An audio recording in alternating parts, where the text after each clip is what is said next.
So aroma beads are fun.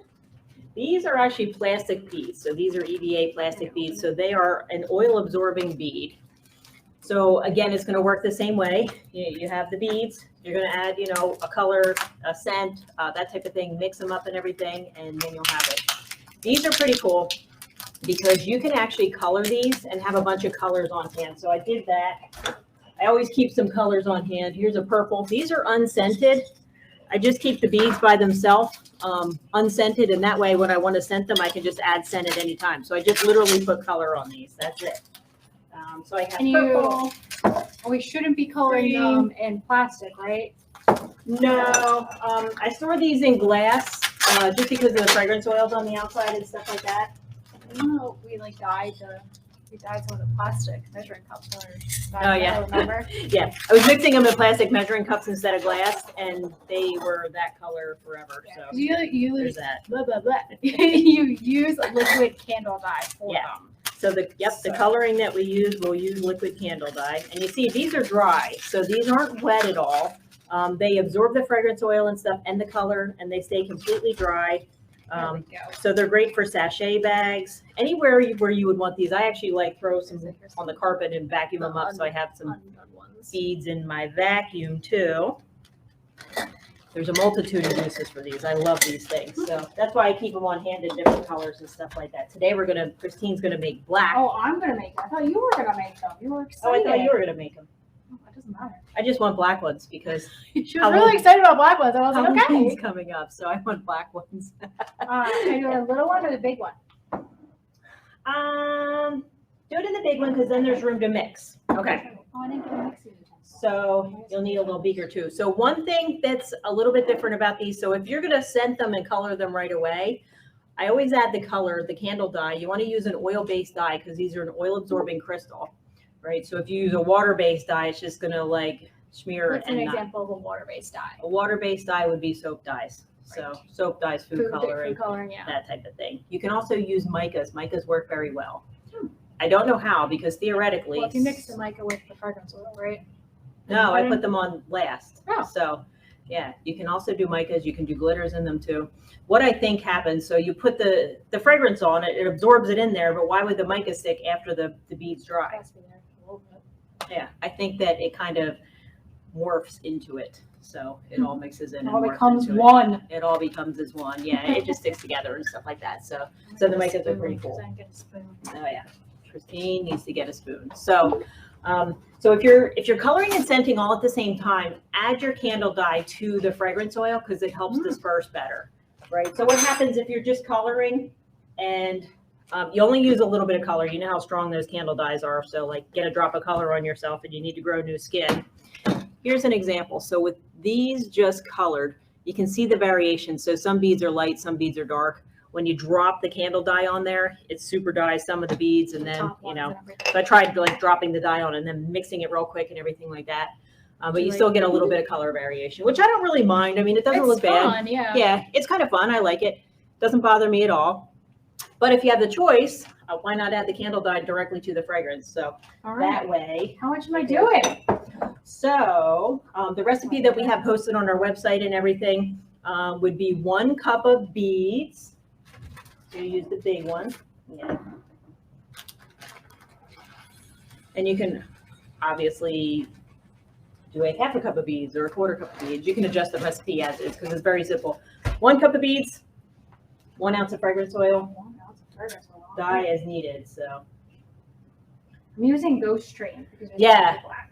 So that's fun. Since we're doing black aroma beads, it has to be Ghost Train because that's what's going in my vacuum and in my car and everything. Gonna hold Halloween time. It's spooky time. It's spooky time. All right. So she's got 1 ounce of fragrance oil in a little beaker, and I would add probably 1 to 2 drops of dye. You don't need a lot of dye. It's very, very strong.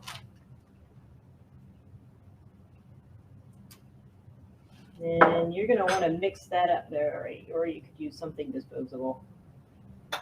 Use that little pipette there.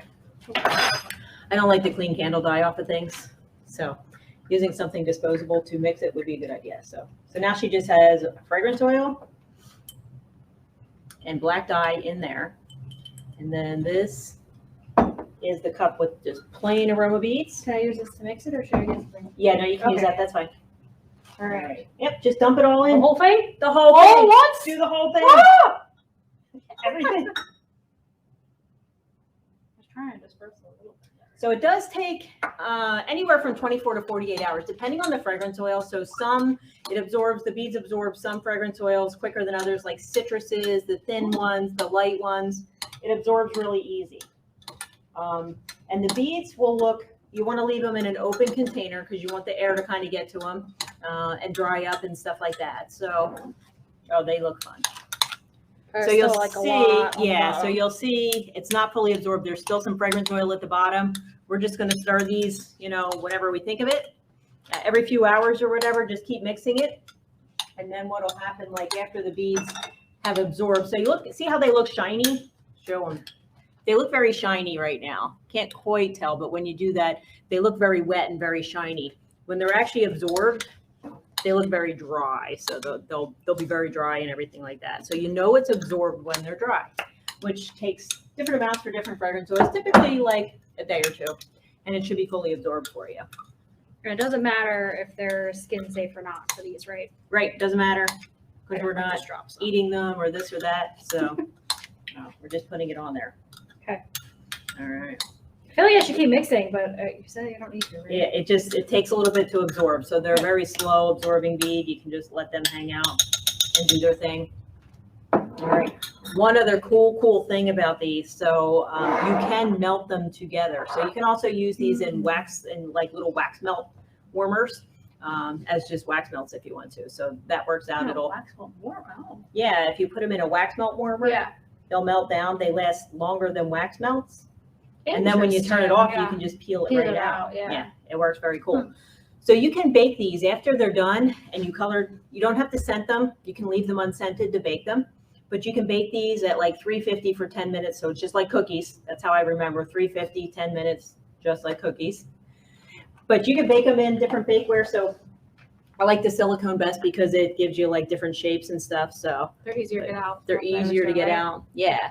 And then they look like this. Do you need to spray the trays before you put them in there?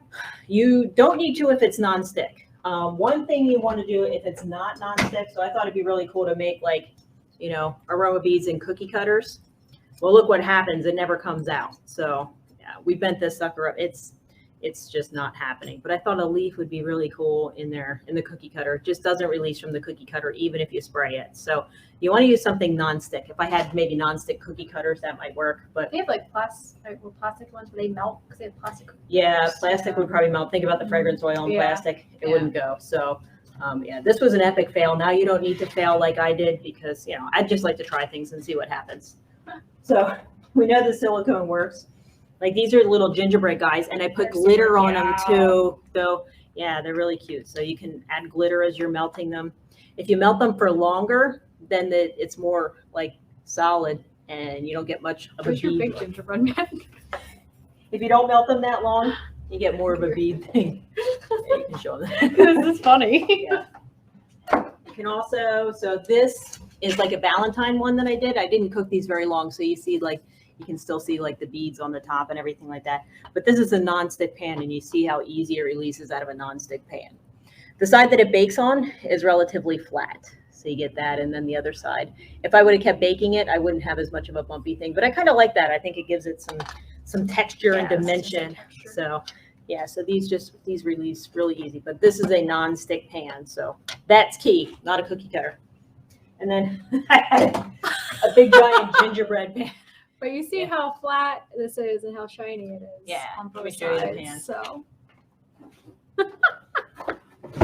all aroma beads. So most people make like regular gingerbreads in this. I put aroma beads in it and made a giant gingerbread. Yeah, it's fun. So I cooked this one a long time. So you can see it's very flat on both sides. Yeah, because really I cooked it a long dark, time till it was smooth. It is very dark. Yeah, I should have made it a little bit lighter in color. So That would have been fine if it, actually when they bake it together, color probably gets deeper. right.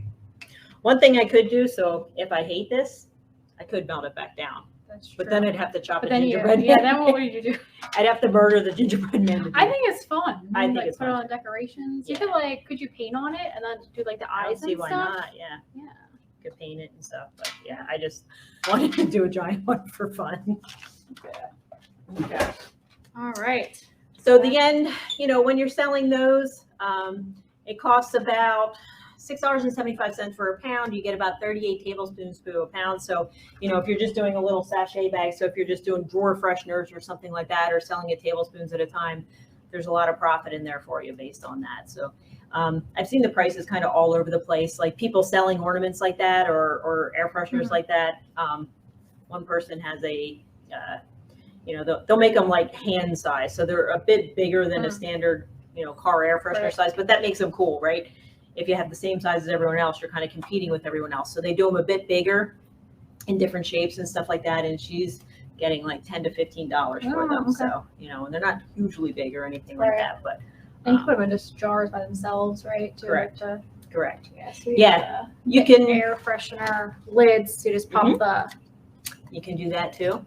After you, even after you cook them, so all of my cooked ones, I don't have scent on because I kind of wanted to scent them different ones. And if I scented them and then cooked them, my whole house would smell like that probably forever. Like everything I cooked. Food might taste It like would, that later. yeah, because I used to do that with gel candles. So, yeah. So if you scent before you put them in your oven's probably gonna, you know, cook the scent in there and kind of will migrate into whatever you make. So, scent later. You can always drop a few drops of scent on there. So these you would put on pipettes by the drop. That way it absorbs and stuff like that. So you can also do these. You can make the shapes up, sell them at your craft show booth or whatever. Send people later home with them later. Yeah. Yep. You can do it. I'm just going to put one drop with this because obviously I don't have a pipette. Ah! More than It's a one. healthy drop. Yeah. So it's kind of sitting on the top, but that will absorb. So you just leave it there. Don't touch it. It'll absorb. It'll be completely gone, and it's already absorbing in there. Yeah, so, it is. It definitely is. It goes in quick, even though it looks like it's like a flat. Yeah, it looks surface, goes in solid. quick. So. Yeah, they're fun. You probably also dip them. Oh yeah, that's true. I don't see Just why dip it not. and set it aside. Right. Yeah. That doesn't work well with the paper because it absorbs Right, so 'cause quick. it's too but much. This won't absorb as quick, so that should work pretty good on that. So that's aroma beads. They're super cool. So anytime you want like a dry option, like a dry sachet option, that's a good thing for that. You know, drawers, this, that, whatever. So those are good. One word of caution, if you put them in your car in like a little sachet bag or whatever, your car gets very hot enough to melt them. Yeah. They won't like leak out. So if you have them in a little organza bag or some type of bag like that, they won't leak out, but it'll be one solid block in there. You won't have the beads in there anymore. So ask me how I know. That's what happens. So